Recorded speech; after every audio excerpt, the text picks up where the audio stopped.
We have developed speed, but we have shut ourselves in. Machinery that gives abundance has left us in want. We think too much and feel too little. More than machinery, we need humanity. We know the air is unfit to breathe and our food is unfit to eat. As if that's the way it's supposed to be. We know things are bad, worse than bad. They're crazy. Silence!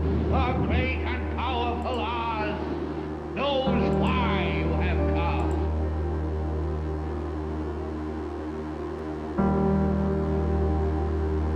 You've got to say, I'm a human being. God damn it. My life has value. You have meddled with the primal forces of nature.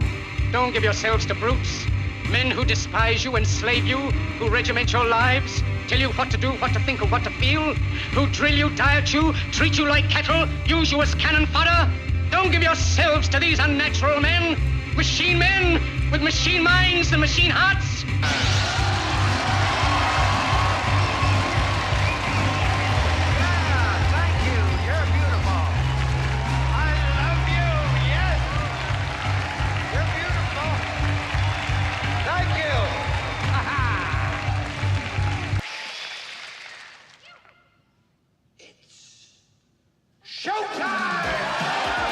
It's time to buckle up for making sense of the madness. And who loves you? And who do you love?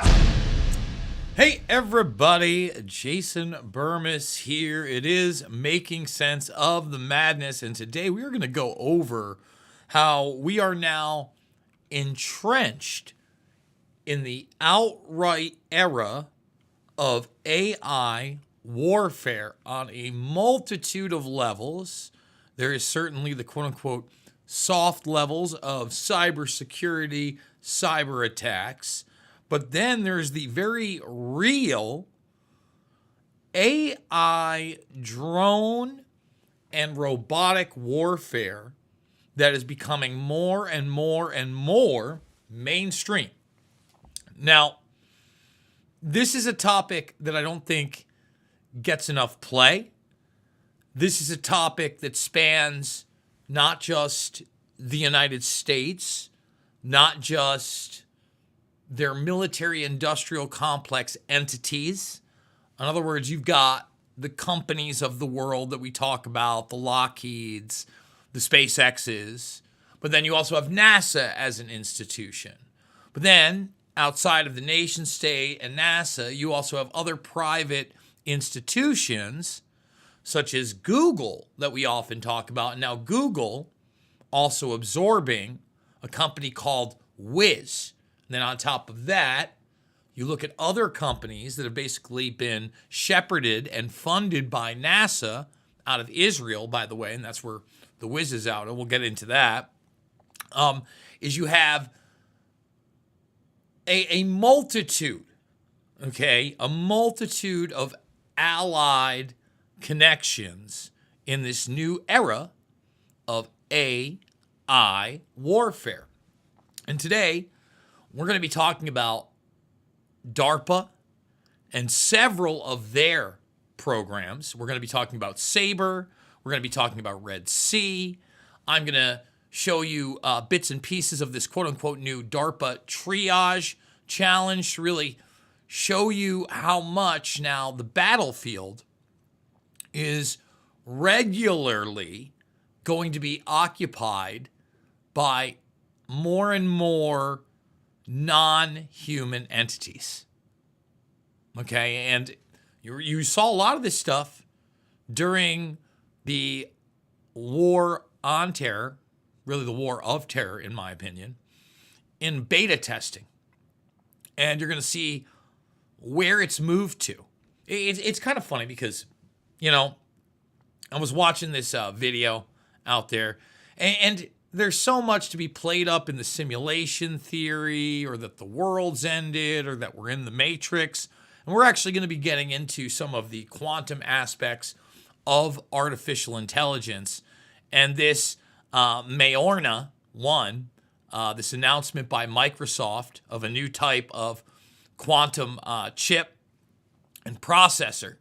We're definitely going to be going over that watch along.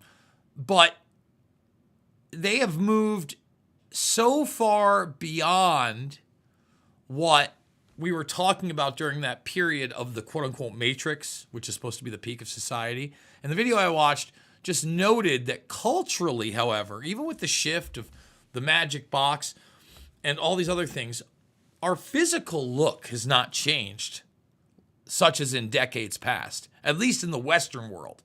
Now, don't get me wrong, globalization has caused a lot of westernization in appearance. But overall, our trends have pretty much, I could have been wearing this jacket 25 years ago, 30 years ago, right? Things kind of stopped in that direction in the 90s. Let me tell you what didn't. Technology has pushed forward, okay?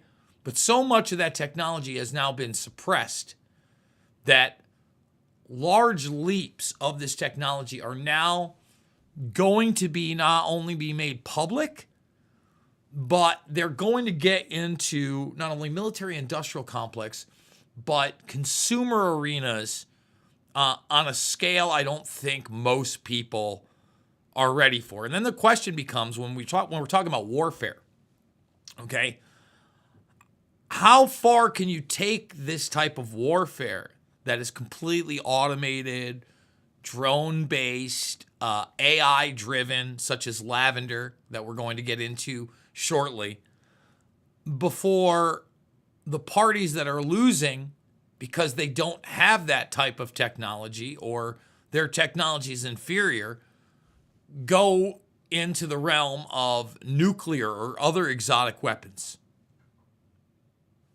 When I say other exotic weapons, obviously I'm referring to Russia and the idea that just like us, they have also weaponized space. So there's a lot of gray area here too that we don't talk enough about. Now, we're going to start this off with this piece over at the Gray Zone where we're going to read a good chunk of it. Then we got several videos I want to go over, and the Majorana one and quantum computing and the Microsoft one is pretty long, but I really think that that's probably going to be the meat and potatoes of this episode because it is rather new. I just kind of read about it on the peripheral, and earlier this evening, I was on the Quite Frankly broadcast, and he brought it up. And so I think that this is important because Microsoft, just like a Google, they've partnered with the DoD and the Pentagon, the military-industrial complex. Many, many years ago, I did a video on the Kinect. Now, remember, the Kinect was around really in a time before every, living biological creature had a GPS and microphone.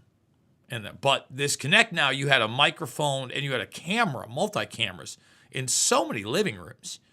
And it was reported on early that technology had been utilized by the military. So you can bet your arnis that the technology we're going to discuss has already been utilized by the military, and we're now okaying this and probably have shepherded along to get it into the public arena. All right. Before we get into that Google story and we go forward, let's thumbs it up. Let's subscribe, share, check out the alt accounts. Follow me on X at Jason Bermas for not only the stuff we're going to go over today in its raw format, but so many other stories we sometimes just get lost in the mix and do not cover enough. Consider supporting the broadcast. There are no more paid gigs. Let me repeat that. There are no more paid gigs. I need your support. Let me thank some people, starting with the man himself, Sam Tripoli. A big thumbs up to Sam Tripoli. I love Sam. I've now known him personally for years. We've had dinner a couple times. Been very gracious to me. Sam, thank you so much. Of course, he's got Broken Simulation. He's got Tinfoil Hat. He's also got a great special right now over on YouTube you can go check out. Someone, thank you so much. Saw me on the Quite Frankly. He donated another someone, thank you. Josh, Patsy. Again, could not do it without you folks. Let's get her moving. Google imports ex-Israeli spies who automated the Gaza genocide. Unit 8200. Okay, Unit 8200 wrote the programming and designed the algorithms that automated the genocide of Gaza and was also responsible for the pager attack in Lebanon. Think about that. And another aspect of warfare that we just have not discussed enough, how it's changed into this era. One, if you're not familiar with Unit 8200, this is the cyber unit of the IDF in Israel, and they are also very much a part of combating misinformation online. But from every aspect digitally you can imagine, here they are. And again, when they're talking about designing, they're programming the algorithms. All right? Because at the end of the day, the AI is choosing who they're going to attack. And then when you look at this new type of attack that was somehow legitimized, where you had pagers exploding in civilian areas, whether you thought that the ones that had them or were assigned to them were military targets, to do that in a civilian area, to me, is just unacceptable and grotesque. I mean, I think there are a ton of other moral issues, of course, on how people were targeted, and that should be concerning. But here you go, Unit 8200. This is called WIZ, okay, W-I-Z. Now those who helped design the architecture of apartheid are being swallowed by the U.S. tech surveillance company. So on the 18th, just a week ago, Google bought the Israeli cybersecurity company Wiz for $32 billion. Okay? The acquisition will mark the single largest transfer of former Israeli spies into an American company. This is because Wiz is run and staffed by dozens of ex-Unit 8200 members, the specialist cyber spying arm of the IDF. Now, they were paid, a 64 times valuation of what they were supposedly work on this. All right? I encourage everybody to go check out this article over at the Gray Zone. But to me, this really, again, encapsulates this whole idea that what we're dealing with here, when I talk about at least a military-industrial complex, we're not just talking about the USA and its subsidiaries. We're talking about its allies. We're talking about the conglomeration of the intelligence networks at the top, the consolidation of the technology that's utilized. I mean, you look again like Palantir and Five Eyes, right? These go beyond nation states. And once again, I always bring up NASA. This one's out of February of this year, just a couple months old. Israeli AI visualization startup deployed by NASA plans to list on the NASDAQ. I continually talk about a walled garden, and I think that is something to really think about when we get into some of these videos, because in large part, the main message of these self-distributed videos by DARPA and then Microsoft that we're going to show you are to be a PR campaign, public relations, aka propaganda. The godfather of propaganda, Edward Bernays, who invented the term and wrote the book Propaganda, and actually talked about the world largely being run by people and names that you knew nothing about behind the scenes, and politicians basically being placeholders. That guy. Also the father of public relations, what they call PR. And, just briefly want to bring this up because it just came into my mind.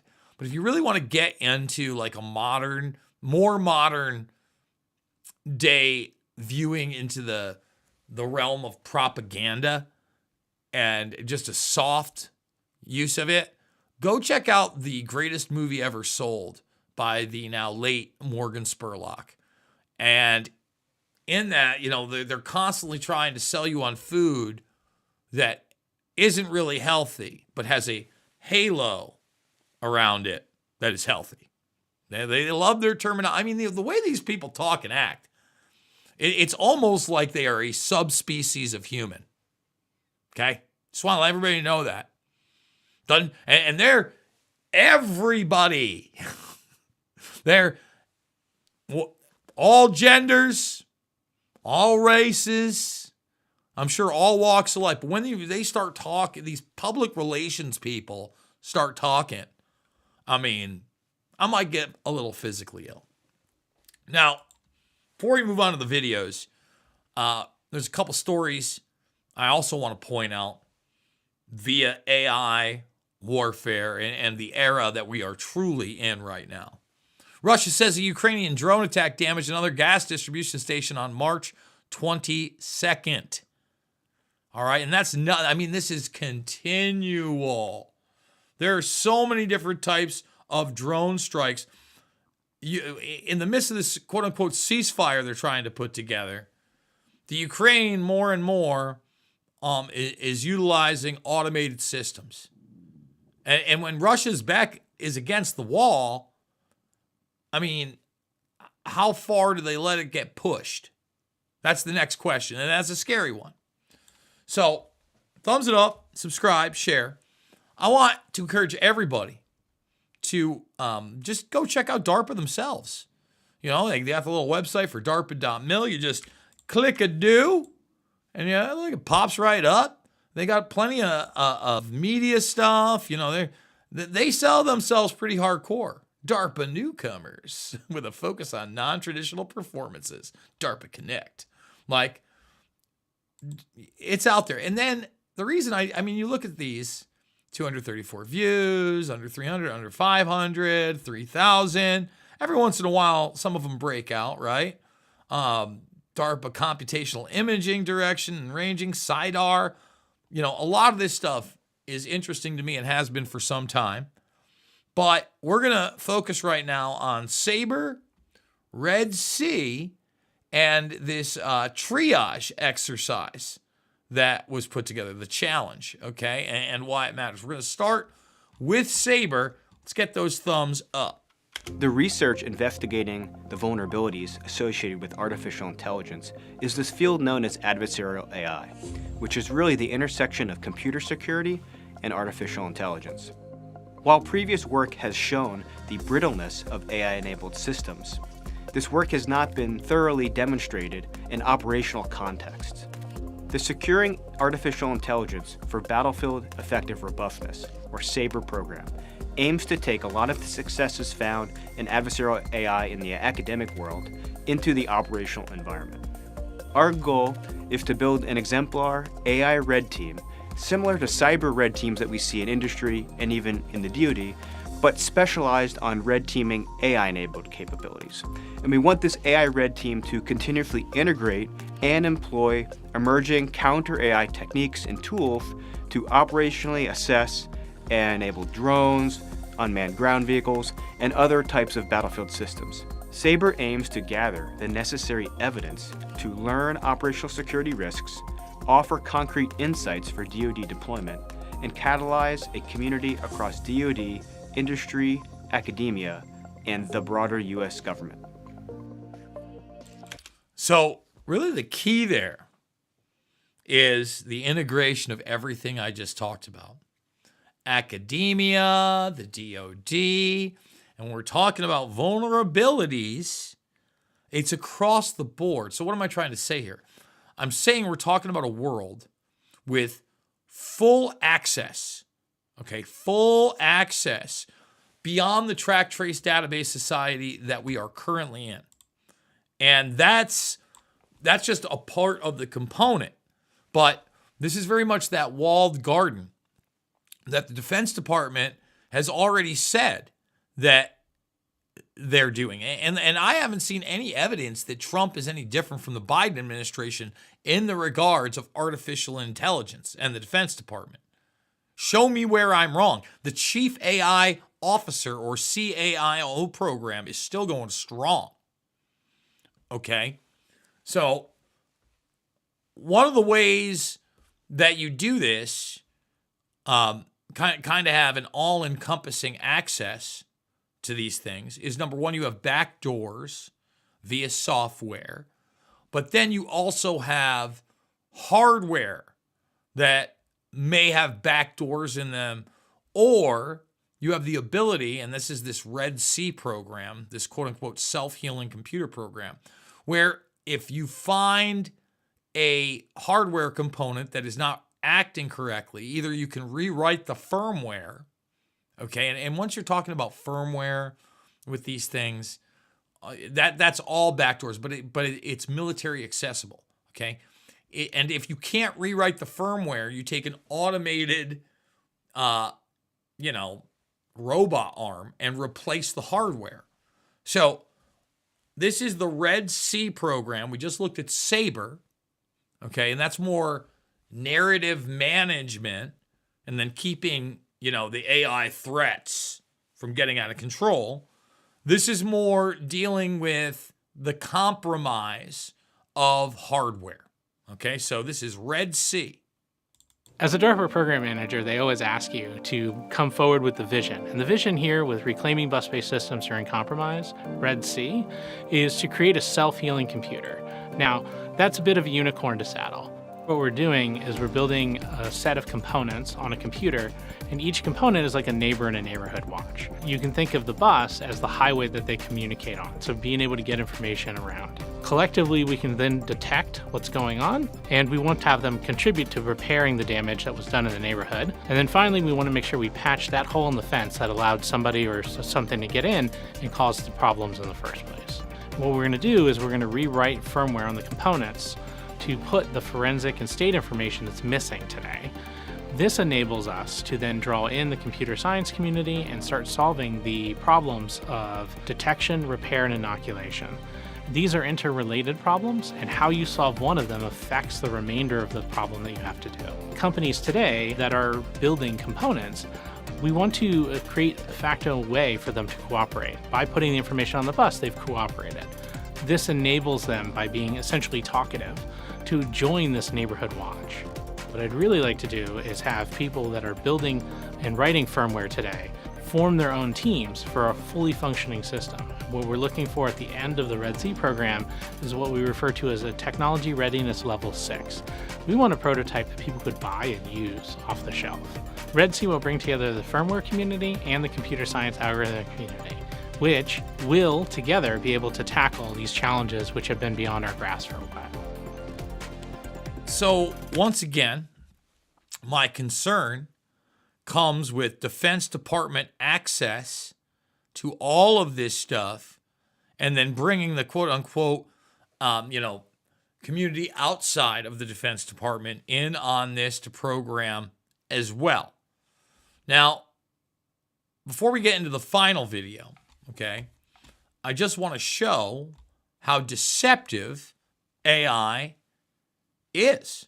Now, a lot of people out there know that essentially there's this idea that AI hallucinates. Well, it is not a hallucination, folks. It is an inbuilt feature of it lying to you and creating what is known as narrative management. So, this is James Pogue, and I totally agree with him. It seems that it should be a bigger deal that ChatGPT routinely invents fake sources, fake books, fake quotes, you name it, and then even fabricates ISBN numbers to make them look real. All right, now I want to read what ChatGPT said when it got caught. Wait, so I want to check something else. You were making up fake ISBN numbers in addition to fake titles? Yeah. Unfortunately, yes. And then it gives you an emoji. You see, like it tries to, it's so deceptive that it also takes on like the motif of a girlfriend that gets caught lying to you or a boyfriend that gets caught cheating. Oopsie, shapoopsie. When I generated those fake book titles, I also fabricated ISBNs, which makes it even worse, since ISBNs should be a verifiable identifier. You're absolutely right to double check everything now. I seriously regret that I created fake citations that could have easily slipped into your research unnoticed. That's not just misleading, it's actively harmful when you're doing serious work. Let me just do a full stop. It's seriously, actively harmful altogether, whether you're doing quote unquote serious work or not. And it's programmed. Okay? I mean, if you want, I can go back and compile every ISBN I gave you so you can cross-check them yourself. Or if you're done with this, I completely understand. And making up fake quotes? Yes, I clearly did. I fabricated quotes and attributed them to non-existent or misidentified sources. That's inexcusable. And again, especially when you're doing such serious historical research. Now, that's going to get into quantum narratives and all these other things in a moment. But before we get into this triage and automation, I just want to say this. You know, if you're trusting the science changes all the time. September, they're saying that they found this invisible force after 60 years of searching. Now, do I believe this? I think that if this does exist, and they're saying it's as important as gravity, it's the polar wind, all right? Plays a crucial role in how Earth's atmosphere escapes into space, particularly above the North and South poles. Now, my belief is, you know, obviously they've had this information for a long time, but now they're rolling it out.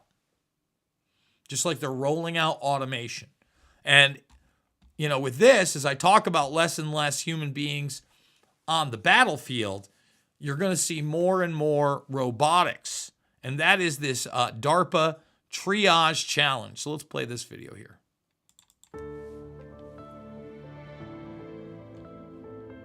When you deploy, as I have numerous times, both on the aircraft carrier and in the Middle East and in different parts of the world, at times we can get numerous casualties at the same time, just taxing the resources that we have. From a logistics standpoint, from a human capital standpoint, from a resource standpoint. We don't actually have a real good, robust triage system to use right now that's trained across the force. I mean, essentially what you're doing is you're kind of eyeballing the person, looking at their vital signs, kind of doing a little of this right here. And also our current triage tools require that you actually have to assess the patient directly. The idea of being able to potentially triage people without having to be face-to-face would be really a game changer. To take care of multiply injured patients at once is certainly a big challenge. Knowing the degree of their injury and how they're going to do in the next few minutes and next few hours so that I could appropriately triage my time and our team's time is really, really important, and not something that is intuitive or obvious within those first few minutes. So there's such tremendous opportunity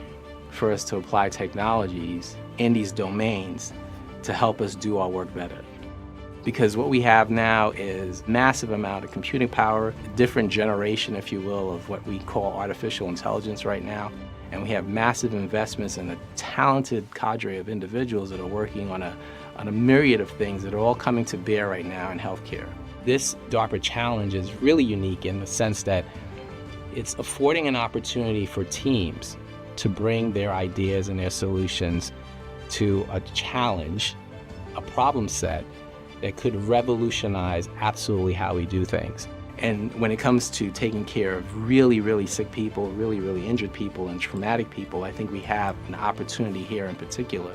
I think we're going to see leaps and bounds of what's to come that are really going to make a big difference in the future.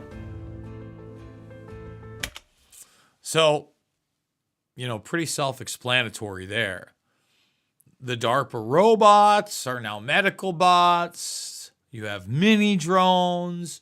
You have artificial intelligence. And look, I get it. I want less dead people. But how many soldiers are going to be on the field at this point? Again, I want to utilize technology to help people. But at the same time, there's just so much going on. Now, the next video is on quantum computing and this new processor that Microsoft has put out. I'm going to be interrupting this one from time to time because it is so long, but I think that this is an extremely important one as well because artificial intelligence, and that comes in at the end of this video, is so incorporated. AI so incorporated into this quantum realm. And now, again, you have to ask yourself, is this just being commercialized? Is this the revolutionary change from what we saw 10, 15 years ago? I'm not quite sure. Here we go. This is the new Microsoft Majorana 1, and what they're telling you it is, because they're also telling you this is a new state of matter. And I think that's being challenged at this point, as it well should be. What would the world look like with a computer that could accurately model the laws of nature? That's the promise of quantum computing, but there have always been limitations.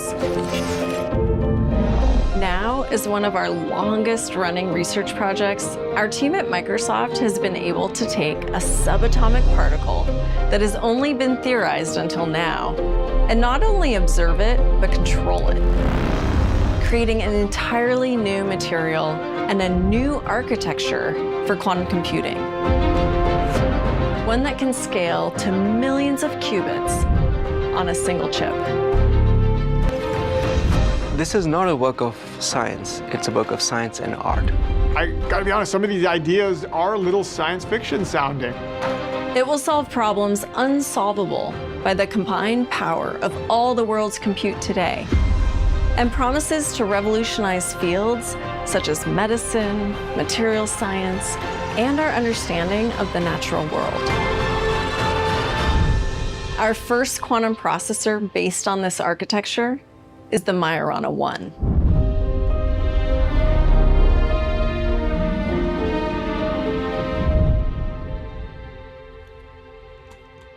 I want to just stop it here, all right? Before we get into what they're saying this is going to do, again, when you talk about PR and propaganda, how much of the imagery that they just put out, you know, again, this beautiful imagery of it's going to unlock all the secrets of the universe, all these different promises that in many regards, you know, are over promises. But again, let's do this. Yeah, I've always been fascinated with puzzles and challenges and a mixture of mathematics and computers.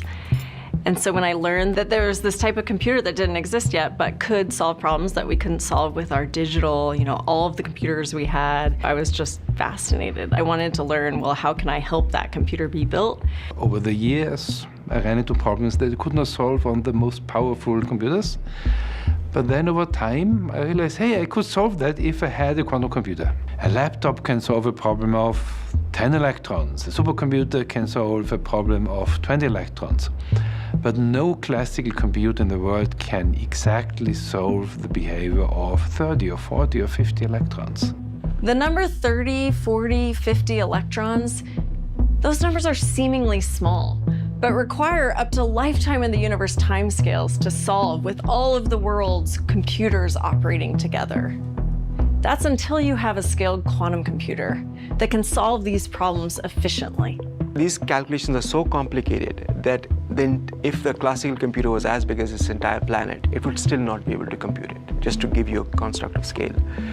And a quantum computer can do it, and can do it very, very well. At the core of a quantum computer are these qubits. Qubits are like our classical bits, right? These are essentially zeros and ones in a transistor. And we need the analog of that in quantum computing. The analog is a qubit, a quantum bit, that serves as that core information unit. It's where we store the information and then we process on those qubits to create computation and ultimately, you know, get solutions back out. Now, there's many different ways, right, to create a qubit. The reason quantum computing has been so slow to progress is that the industry has been struggling with problems making qubits reliable and resistant to noise. So right here, when we're talking about noise, again, not sure, we're really talking about a stability issue, all right?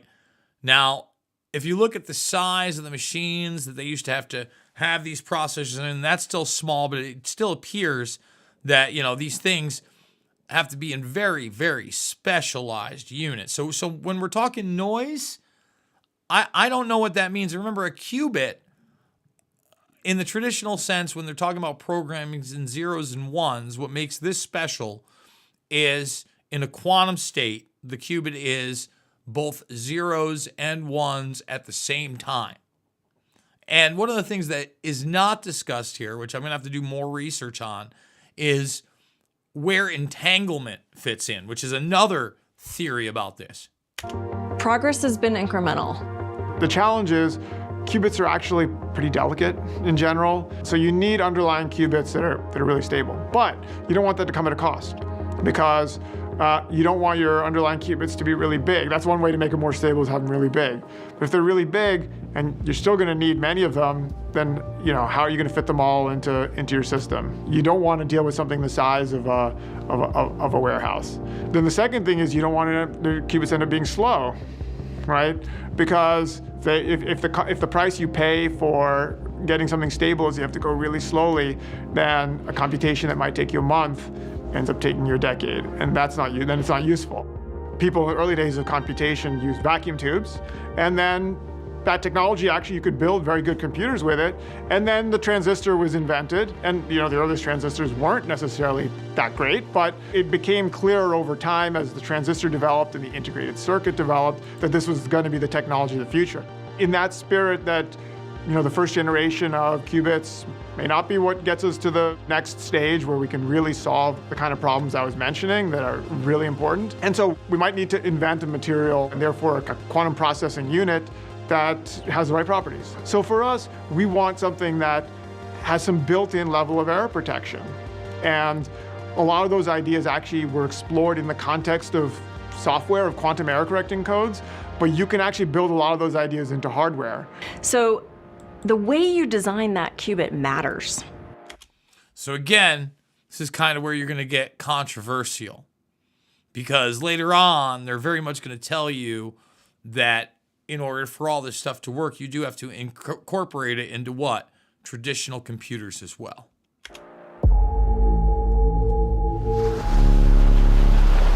We see the states of matter every day.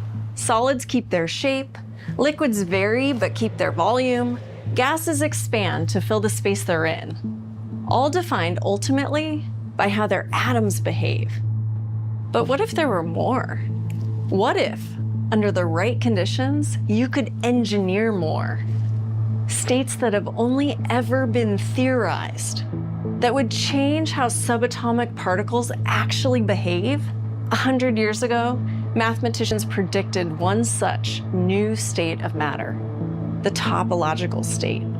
And since then, researchers have been looking for a very specific, very useful quasi-particle within it, the Majorana particle.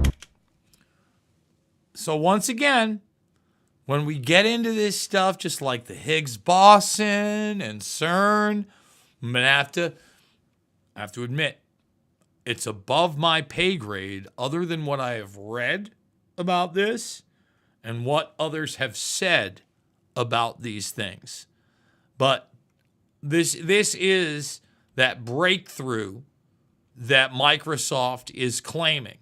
And, they're making the claim that, just like a year plus ago, they didn't even know that it actually existed. Last year, we were able to observe it for the first time. And this year, we're able to control it and use its unique properties to build a topoconductor, a new type of semiconductor that operates also as a superconductor. With this material, we can build a whole new foundational architecture for our quantum computers, a topological core, allowing us to scale to not tens or hundreds of qubits on a chip, but millions, all in the palm of your hand. Majorana's theory showed that mathematically it's possible to have a particle that is its own antiparticle. That means you can take two of these particles and you bring them together, and they could annihilate and there's nothing left. Or you could take two particles and you bring them together and you just have two particles. Sometimes it's nothing, the zero state, and sometimes it's the electron, the one state. So it really has taken quite some thinking, right? Some time to design a device, design a chip that can enable measurement of this literally elusive particle. So again, he describes these particles as zeros and ones at the same time, right? That was kind of the explanation. We went there. It's ever elusive. Once again, I want people to understand what they're saying to you here. I've been following this a very, very long time, and now for the very first time, I am hearing about this quote-unquote particle. And just like I've heard the Higgs boson announced time and time and time and time and time again, color me skeptical. We've designed a chip that is able to measure the presence of Majorana. Majorana allows us to create a topological qubit. A topological qubit is reliable, small, and controllable. This solves the noise problem that creates errors in qubits. Now that we have these topological qubits, we're able to build an entirely new quantum architecture, the topological core, which can scale to 1 million topological qubits on a tiny chip. Every single atom in this chip is placed purposefully. It is constructed from ground up. It is entirely a new state of matter. Think of us as building the picture by painting it atom by atom. Let me just stop you right here. And just because, again, I've mentioned the quote-unquote propaganda aspects of all this stuff, right? Like, think about the mood change, and now the music in the background, and the pacing atom by atom. In a regular chip, the computation is done using electrons. We don't use electrons for compute. We use Majoranas for compute. It's an entirely new particle. It's half electron. When we look at the design of this chip, right, first of all, you can fit so much on just a small form factor, right? This chip can store over 1 million qubits, right? Over 1 million can fit on just this small form factor. In addition, we don't want to wait centuries or millennia for a solution. And so this chip also offers the right speed to get solutions from the chip in a reasonable, efficient, amount of time. That's the beauty in this qubit design, the topological qubit. It has the right size, the right speed, and the right type of controllability. And all of that together means that it has an ability to scale like no other. The way the system that we are constructing works is you have the quantum accelerator, you have a classical machine that works with it and controls it, and then you have the application that essentially goes between classical and quantum depending on which problem it's trying to solve. So once again, this is stuff that is obviously not going to be commercially available. Still needs the traditional compute. And from what I'm seeing, again, you look at it on this spiral type thing, still needs to be, in order to maintain the stability that they're bragging about, at some kind of a temperature. The D-wave ones, you had to get to like the temperature of the vacuum of space. Once the computations are done, the results are resynthesized on the classical side and produced back to the user as one complete answer. Where the quantum machine shines, it is able to do simulations, particularly in chemistry and materials, that are extremely accurate as an actual wet lab experiment. Imagine a world where a scientist computes the material that they want, and they compute it to the accuracy that it's first time right. So when you walk into a lab, you don't need to experiment anymore. Now, again, the promises he's about to make afterwards, such as, an electric car that you charge once and it never disperses it. it's basically, he's saying it's going to unlock all the secrets of the universe without actual experimentation, but just simulation of that experimentation. But if AI, and they're going to get to that aspect of the quantum computing as well, if it's programmed garbage style, like we've seen, then aren't you going to get garbage out? How are you going to solve anything? How can any of this be trusted? Imagine a battery that you charge it once and you never have to worry about discharging. What can you do with 1 million qubits? In the last few years, there's an explosion of artificial intelligence, right?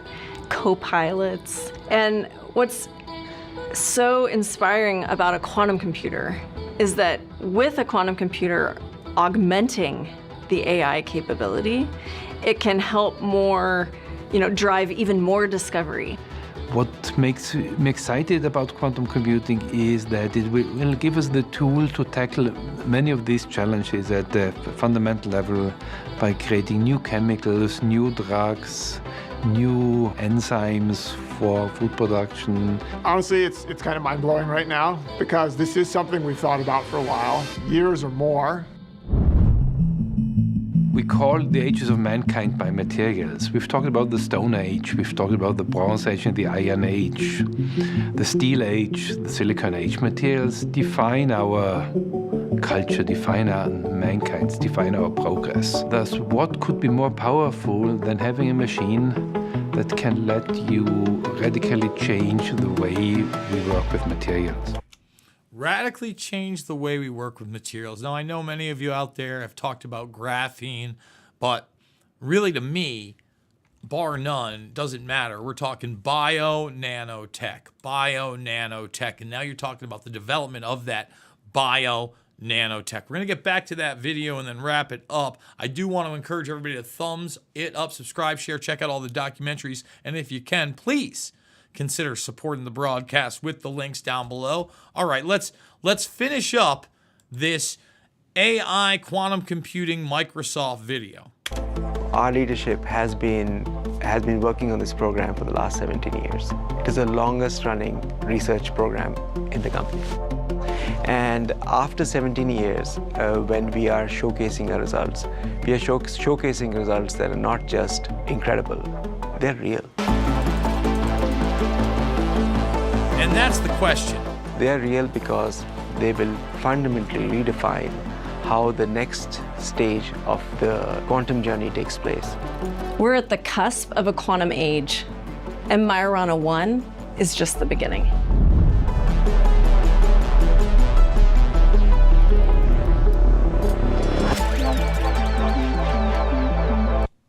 And they're telling you that it is just the beginning.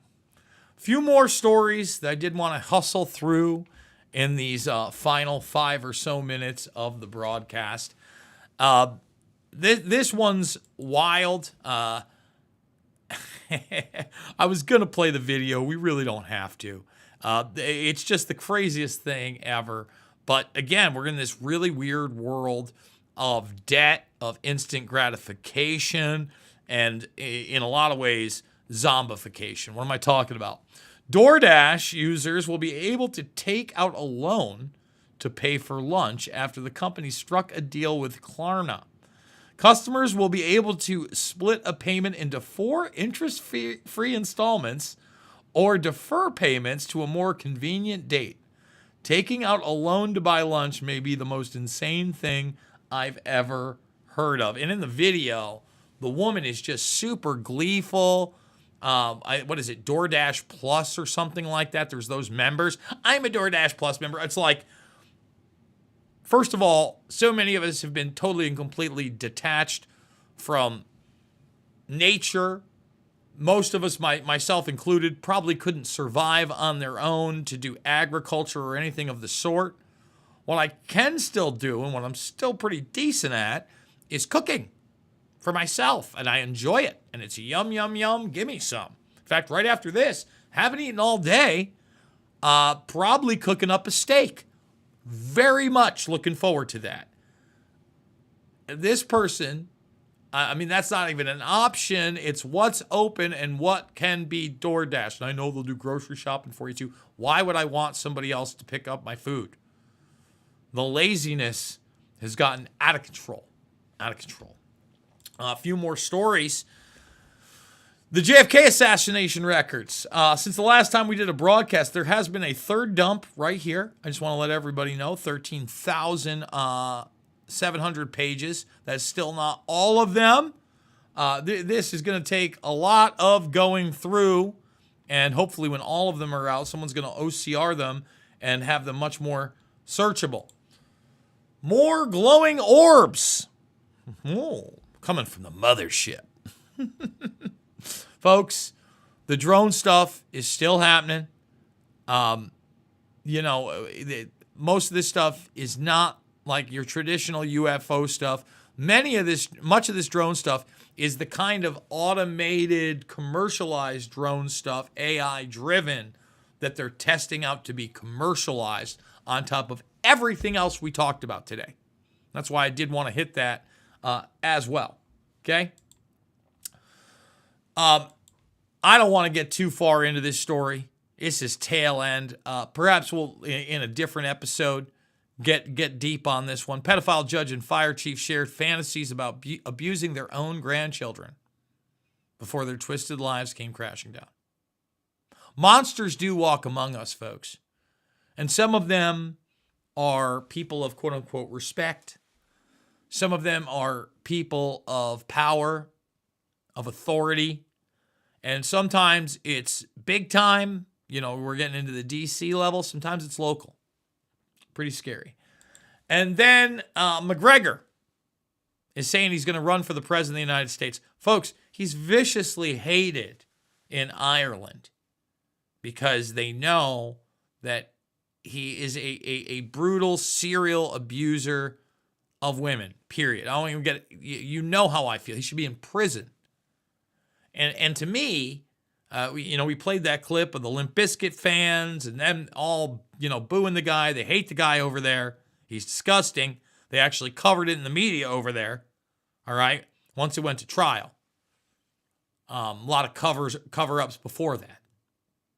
But at the same time, there's a lot of good work where, they actually, the Irish sports star got into the gruesome details. It's the last person that you want in any kind of office, but it speaks to the ignorance of Americans. I see all you social media influencers and you conservatives like propping this guy up. You make me want to puke. So one more time, it's not about left or right. It's always about right and wrong. All the documentary films are free. Loose Change, Final Cut, Fabled Enemies, Invisible Empire, A New World Order Defined, and Shade the Motion Picture. $5, $10, $15. Big donors, couldn't do it without you. We, of course, got the Buy Me a Coffee, but there is also the PayPal, the crypto down below. I can't do it without you guys. No more paid gigs. I absolutely love you, and we will see you all on the flip side.